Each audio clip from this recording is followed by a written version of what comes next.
सूरज धीरे धीरे अरावली की पथरीली, विशाल और ऊंची पहाड़ियों के पीछे ओझल हो रहा था। चंदनपुर गांव के एक सुदूर और शांत कोने में स्थित माधव की कुटिया के आंगन में एक अजीब सी खामोशी पसरी थी। वहां चारों तरफ पत्थरों के छोटे बड़े मलबे, सफेद संगमरमर का बारीक चूरा, छैनी, हथौड़ी, घिसने वाले औजार और कुछ अधूरी बनी मूर्तियां बिखरी पड़ी थीं। हवा में सूखे पत्तों की सरसराहट और पत्थरों के तराशे जाने की एक जानी पहचानी सोंधी सी महक घुली हुई थी। 45 वर्षीय माधव अपने घुटनों के बल जमीन पर बैठा था। उसकी आंखों पर मोटे कांच का चश्मा टिका था। वह बेहद एकाग्रता से, बिना अपनी पलकें झपकाए, एक विशाल और पुराने पत्थर पर बारीक लकीरें उकेर रहा था। उसकी हर चोट इतनी नपी-तुली और सधी हुई थी, मानो वह पत्थर के दिल की धड़कन को सुनकर अपनी छेनी चला रहा हो। तभी आंगन का लकड़ी का पुराना और चरमराता हुआ दरवाजा बेहद जोर से पटकते हुए आदित्य अंदर दाखिल होता है। उसका चेहरा गुस्से और ईर्ष्या से लाल है, माथे पर पसीना बह रहा है और उसने अपने कंधे पर टंगे कपड़े के भारी झोले को जोर से जमीन पर दे मारा। आदित्य गुस्से में हांफते हुए और पैर पटकते हुए माधव से बोलता है। बस पापा, अब पानी सिर से ऊपर जा चुका है। आज मैं और एक पल भी इस घुटन में नहीं रह सकता। अब बहुत हो चुका। मैं इस धूल, मिट्टी, कीचड़ और बेजान पत्थरों के बीच घिस घिस कर अपनी बची खुची जवानी और अपनी पूरी जिंदगी बर्बाद नहीं कर सकता। आखिर कब तक हम इस कंगाली के साए में जिएंगे? मुझे इसका सीधा और साफ जवाब चाहिए, आज और अभी। माधव बिना अपनी छेनी रोके, पत्थर से नजरें हटाए बिना, बेहद शांत और गंभीर आवाज में आदित्य से बोलता है। बेटा आदित्य, कला कोई ऐसी फसल नहीं है जिसे आज सुबह तुमने खेत में बोया और कल शाम को उसे बाजार में ले जाकर अच्छे दामों में बेच आए। यह एक साधना है, एक पवित्र और कठिन तपस्या है। इस बेजान, ठंडे और खुरदरे पत्थर के भीतर जो सुंदर मूरत छुपी है ना, उसे बाहर आने में वक्त लगता है। उसे इस दुनिया में सांस लेने के लिए जगह चाहिए होती है। थोड़ा धैर्य रख मेरे बच्चे।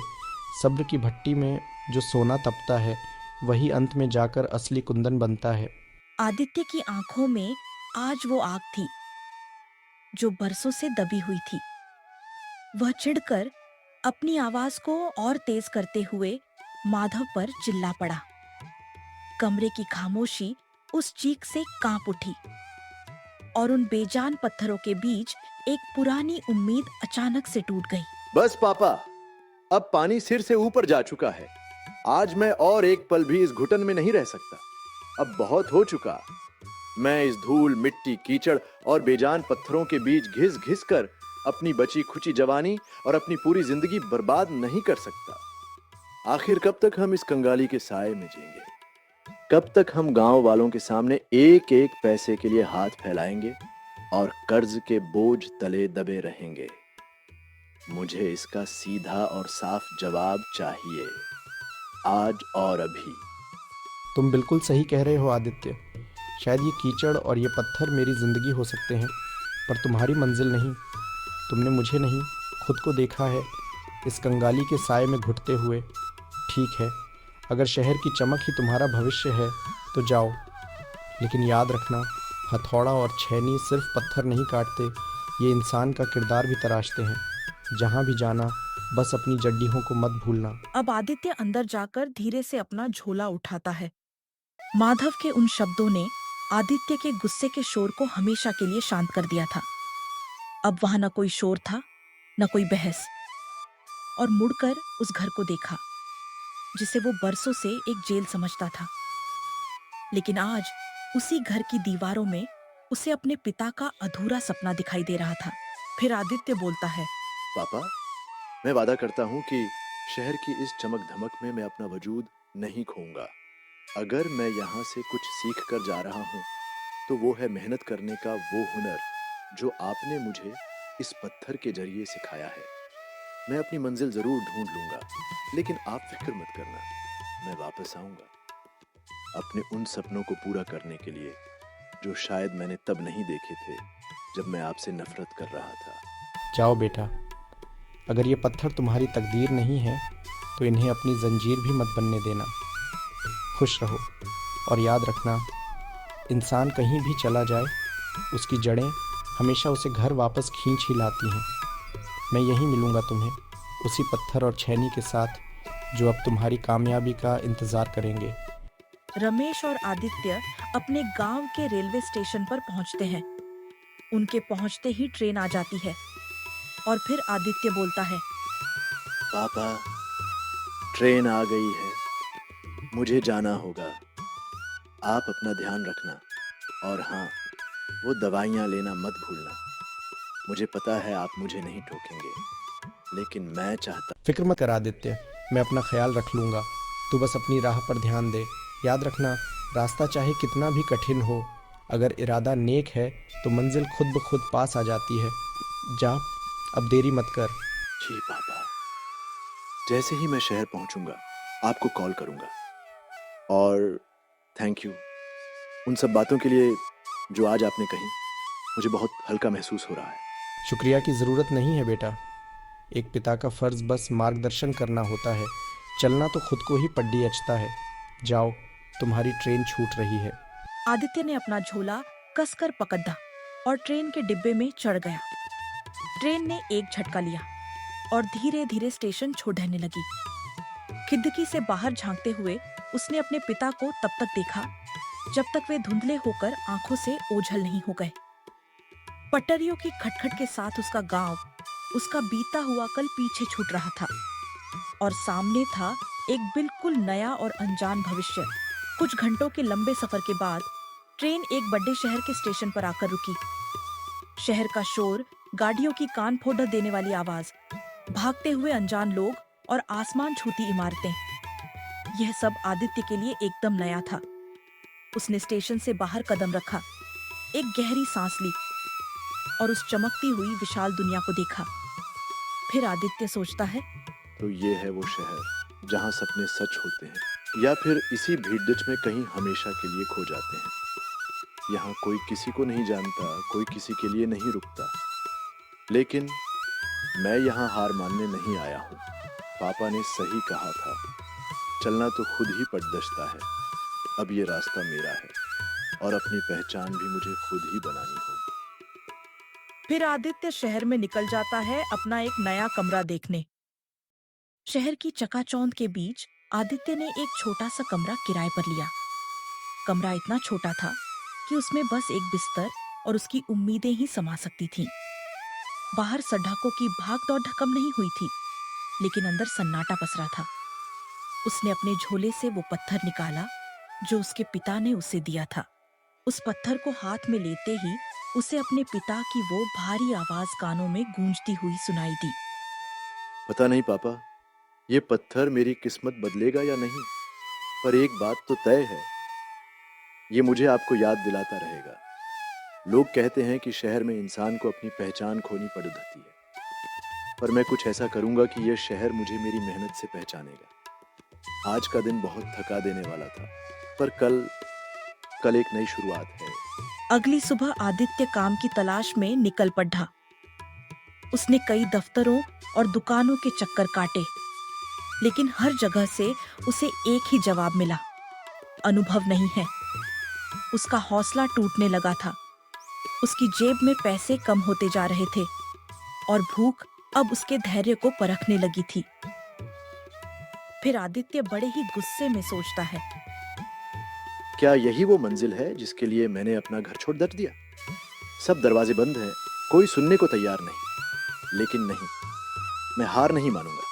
मुझे याद है वो पत्थर तराशते हुए पापा के हाथों की लकीरें, जो कभी नहीं थकी। अगर मुझे यहाँ काम नहीं मिल रहा तो मैं खुद अपना काम ढूंढ लूंगा। मैं बस हाथ पर हाथ रखकर नहीं बैठ सकता। उसने हार नहीं मानी। उसने अपनी पुरानी कला का इस्तेमाल किया और फुटपाथ पर बैठकर ही पत्थर तराशने का छोटा सा काम शुरू कर दिया।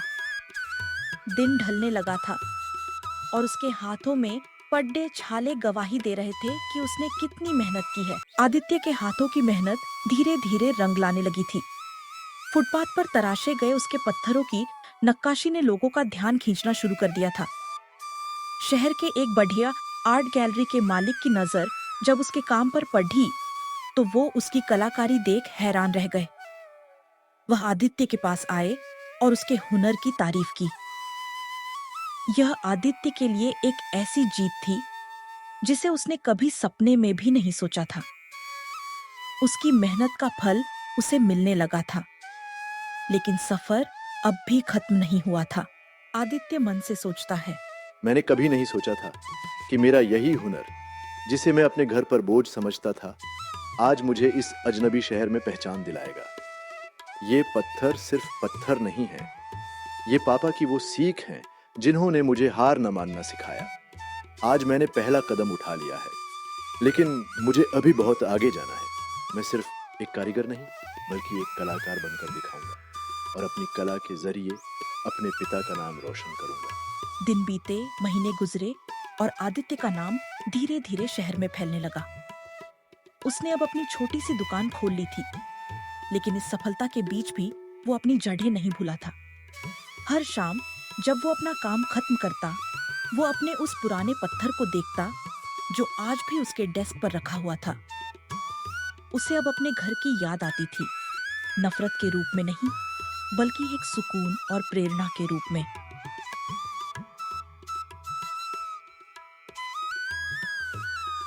आज जब मैं पीछे मुड़ कर देखता हूँ, तो मुझे वही लड़का नजर आता है जो अपने ही पिता से नफरत करता था। कितना नादान था मैं।